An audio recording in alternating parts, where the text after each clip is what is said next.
अस्सलाम वालेकुम। आज हम जो टॉपिक डिस्कस करने जा रहे हैं वो सी प्रोग्रामिंग का नेक्स्ट हम लोग जिसमें सी प्रोग्रामिंग हमने जो कोडिंग करनी है सारी वो हम लोग उसका एक टूल डिस्कस करेंगे जो कि डिव सी प्लस प्लस बहुत बेसिक टूल है जिसमें C plus plus programming C की प्रोग्रामिंग जो है प्रोग्रामिंग जो basic C plus plus language है कंप्यूटर प्रोग्रामिंग की बहुत बेसिक लैंग्वेज है जिसको हम लोगों ने इंस्टॉल करना है।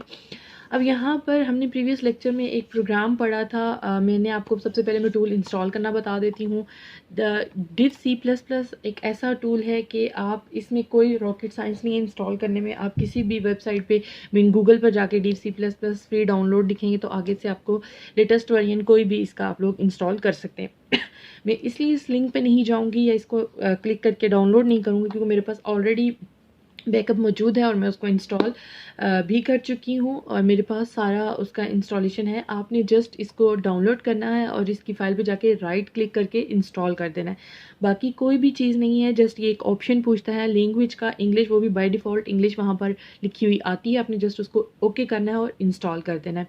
बाकी इसमें कोई भी चीज़ नहीं है, ना ही कुछ आपने टिक करना है या ना ही कोई आप चीज़ आपने इसको देनी है इंस्टॉलेशन के दौरान। कोई की नहीं है इसमें इंस्टॉलेशन के दौरान, कुछ भी नहीं है, जस्ट एक सिंपल सा टूल है। आपने जिप फाइल डाउनलोड होगी, आपने उसको अनजिप करना है, देन उसको आगे इंस्टॉल कर देना है। सिंपल राइट क्लिक करके आपने उसको इंस्टॉल कर देना है। अब बात करेंगे हम लोगों का, जब आप इंस्टॉल कर लेंगे तो आपके पास एक ऐसा इन्वायरमेंट ओपन हो जाएगा जिसमें आपने प्रोग्राम शुरू करना है। अब वो बिल्कुल ब्लैंक इन्वायरमेंट होगा। जैसे अगर मैंने अभी स्टार्ट किया तो कुछ भी नहीं है, तो मैं फाइल पे जाके न्यू करूँगी और सोर्स फाइल एक क्रिएट कर दूँगी। यहाँ पर ऐसी आपके पास एक ब्लैंक विंडो आ जाएगी। अब इसमें सबसे पहले आपने कोई ना कोई देखें, अब आपके यहाँ पर कुछ ऑप्शंस ओपन हैं, कुछ ऑप्शंस की एक्सेस है और ये सारे ऑप्शंस आपके क्या हैं, एक्सेसिबल नहीं है। अब जैसे ही आप यहाँ पर कोई कोड लिखेंगे, जैसे हमने बेसिक एक कोड यहाँ पर लिख चुके हैं सी प्लस प्लस का, जो हमने हेलो वर्ल्ड का कोड था प्रीवियस लेक्चर में डिस्कस किया था, वो हम लिख चुके हैं। उसको हम लोग रन करेंगे।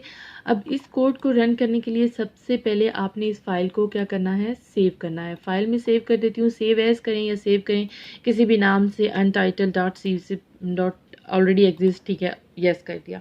अब यहाँ पर आपने इस फाइल को सेव करने के बाद आपने इस फाइल को एग्जीक्यूट करना है। हम लोग डिव इसको नेक्स्ट वाले ऑप्शन में हम लोग यहाँ से इसको कॉपी पेस्ट कर लेते हैं नेक्स्ट फाइल में, क्योंकि मुझे ऑप्शन यहाँ पर कोई ये दे नहीं रहा, एक्टिव नहीं करा, तो हम इसको यहीं से जाके इसको प्रोजेक्ट को खैर रन करने के लिए आपको चाहिए होती है, आप कंट्रोल के साथ आप लोग F10 की प्रेस करेंगे तो आपका प्रोग्राम रन हो जाएगा। F10 की, ठीक है। आपका जब कोड रन होगा, सॉरी इसकी आईडी ओपन है जिसकी वजह से मुझे ये प्रोग्राम शो नहीं करा। ये आउटपुट इसकी विंडो ओपन हुआ है, ये इसको मैं क्रॉस करती हूँ। अब यहाँ पे आपके ये जो ऑप्शंस बने हुए हैं, इन ऑप्शन से आप लोग डायरेक्टली रन भी कर सकते हैं F10। आप कंपाइल भी कर सकते हैं। पहले कंपाइल करने में हमने डिस्कस किया था कि कंपाइल जब वो करते हैं हम लोग, तो ये आपकी एक ऑब्जेक्ट फाइल बनाता है जो कंप्यूटर रीड करता है। रन करने का मतलब ये है कि उसके बाद वो उसको एग्जीक्यूट करके आपकी आउटपुट शो करेगा। देन अगर कंपाइल एंड रन करते हैं तो आप ये कर दें। अब ये फाइल को पहले सेव कर रहा है, हमने सेव नहीं की थी। अब ये देखें, इसने यहाँ पर आपको, अगर मैं सिर्फ पहले कंपाइल करती हूँ तो ये देखें एरर्स, कोई एरर्स नहीं आ रही, वार्निंग भी ज़ीरो है। एरर अगर आते तो आपकी यहाँ नीचे विंडो में प्रॉपर वो एरर शो कर देता पूरी फाइल को कंपाइल करने के बाद कि हाँ यहाँ पर एरर है। तो अब मैं आप लोगों को दिखा देती हूँ। यहाँ पर अगर हम लोग सिंटेक्स एरर देंगे, ये देखिए ये एरर दे रहा है। ये एरर क्या दे रहा है कि in function int main before return ये एक्सपेक्टेड सेमी कॉलन के, यहाँ पर आप लोग मिसिंग है सेमी कॉलन रिटर्न से पहले, ये आपने सेमी कॉलन लगा दिए। इस फाइल को सेव कर दिया। अब आप अगर इसको कंपाइल करेंगे तो देखें कोई एरर नहीं है। ओके, अब आप इसको रन करके इसकी आउटपुट देख सकते हैं। ये देखिए इसकी आउटपुट सामने स्क्रीन पर नज़र आ रही है, हेलो वर्ल्ड। इसी तरह आप कोई भी प्रोग्राम करना चाहें, कुछ भी टाइप करवाना चाहें, आप टाइप करवाना चाहते हैं यहाँ पर नेक्स्ट स्टेटमेंट आप टाइप कराना चाहते हैं, I love Pakistan, C out, आपको ऑप्शन दे देगा। सॉरी, आपको अब इसी लाइन को कॉपी कीजिए और कंट्रोल C एंड देन यहाँ पर आप इसको पेस्ट कर लीजिए। जस्ट आपको समझाने के लिए कर रही हूँ, पूरा कोड लिखने की मुझे ज़रूरत नहीं है। आई लव पाकिस्तान, ओके। अब इसको लिख दिया। अब इसको कंट्रोल S कर दें ठीक है। अब इसकी देखिए, अभी इसका कोई भी ऑप्शन ओपन नहीं आ रहा। क्यों नहीं आ रहा? क्योंकि हमने इसकी विंडो जो आईडी आउटपुट विंडो थी, आउटपुट स्क्रीन थी, वो हमने ऑफ नहीं की। ठीक है, वो क्लोज़ नहीं की हमने, सॉरी ऑफ नहीं की, क्लोज़ नहीं की। अब हम इसको रन करेंगे। ओके, कंपाइल एंड रन कर देते हैं। अब ये देखें, hello world I love Pakistan. अब देखिए एक ही लाइन में लिखा हुआ आ रहा है, एक लाइन में लिखा हुआ आ रहा है, समझ नहीं आ रही है हेलो वर्ल्ड आई लव, कितना अजीब सा लग रहा है।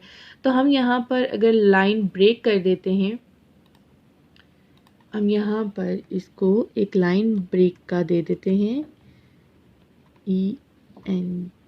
ENDL colon controllers. इसकी हमने एंडल स्टेटमेंट इंटर कर दी। अब हम देखते हैं इसमें हमने कोई एरर तो नहीं किया लिखा। अब एरर हमें देखना पड़ेगा। देखिए इसमें इसी तरह शो करवाया है, उसकी लाइन ब्रेक नहीं की। हम दोबारा से इसको सॉरी कंट्रोल एस करते हैं एंड देन हम इसको, अब देखें कि ये एंडल स्टेटमेंट का कह रहा है कि आपने एरर दे दिया। क्या एरर दिया? सेमी कॉलन नहीं इंटर करने चाहिए थे, वो एक ही दफ़ा इंटर होंगे। अब कंट्रोल एस करके हम इसका कंपाइल करते हैं, रन करते हैं और ये हमें शो कर रहा है इसकी आउटपुट। लाइक अभी तक कर्सर इसका रन अप पे ही है। ये हमें was not declared in the scope, mean कि इस एंडल स्टेटमेंट से रिलेटेड हमें कोई हेडर फाइल या इस तरह की चीज़ इंक्लूड करनी होगी। हम लोग एंड एल स्टेटमेंट को भी सी आउट के साथ ही लिखेंगे। Okay, enter C out end L, देख लेते हैं कि क्या कहता है ये हमें। फिर भी ये हमें एंड एल, ओहो सॉरी हमने ई इसको रखा हुआ था, ई नहीं रखना चाहिए था। ENDLE ENDLE ही है, बट हम देख लेते हैं, एक बार चेक कर लेते हैं। हाँ ENDL है, ई नहीं है। ठीक है, क्योंकि बहुत अरसा हो गया C++ से लिंक्ड हुए हुए, मीन इसको छोड़े हुए काफ़ी अरसा हो गया C++। तो सिंटेक्स अक्सर जो होता है वो वर्ड कोई मिस हो ही जाता है। अब देखिए एंड एल तो इसने लाइन ब्रेक कर दी। ओके, तो आप जब लाइन ब्रेक करना चाहें तो एंड एल स्टेटमेंट है। जब आप कोडिंग करना स्टार्ट कर देंगे तो आपके बहुत सी चीज़ें ऐसी हैं जो आपको डिक्लेयर मीन के समझ आनी शुरू हो जाएंगी। बहुत से कीवर्ड्स, इस तरह की चीज़ें आपको क्लियर हो जाएंगी। तो आज का सिर्फ ये बहुत सिंपल सा प्रोग्राम है जो हमने C++ का प्रोग्राम हमने किया है div C++ में, उसके इन्वायरमेंट में, जो कि आप लोगों के सामने है। अब ये जो हमने इंटर की हैं ये दोनों लाइब्रेरीज़ हैं, हेडर फाइल्स हैं।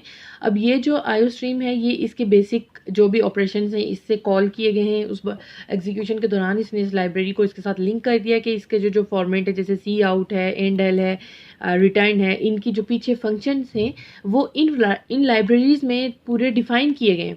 ये अब सी आउट से इससे हमें तो समझ आ रही है सी आउट, मगर सी आउट पढ़ने के बाद या ये चीज़ रीड करने के बाद कंप्यूटर को ये चीज़ पूरी प्रॉपर एक फंक्शन के थ्रू बताई गई है कि तुमने ये जो सिंटेक्स आएगा तो इसके अकॉर्डिंगली कौन सा ऑपरेशन परफॉर्म करना। और वो सारे ऑपरेशंस इन दो लाइब्रेरीज़ में क्या किए गए होते हैं, डिस्कस किए गए होते हैं, सेव किए गए होते हैं, जो कि एग्जीक्यूशन के दौरान वो इन लाइब्रेरीज़ में जैसे ही वो इस कंट्रोल में आता है, पहले तो वो हेडर फाइल्स को देखता है और इन दोनों को क्या कर देता है, अपने पास सेव कर देता है, लिंक कर देता है, लोड कर देता है।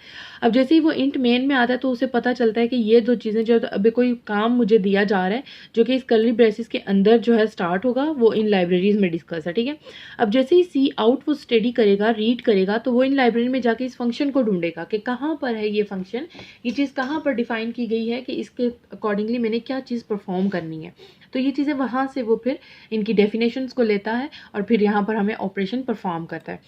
जो यूजिंग नेम्स एंड studio.h है, ये एक आपकी लाइब्रेरी है, स्टैंडर्ड लाइब्रेरी है जो ऑपरेटर्स वगैरह आप लोग यूज़ करते हैं उसके लिए यूज़ की जाती है C++ में।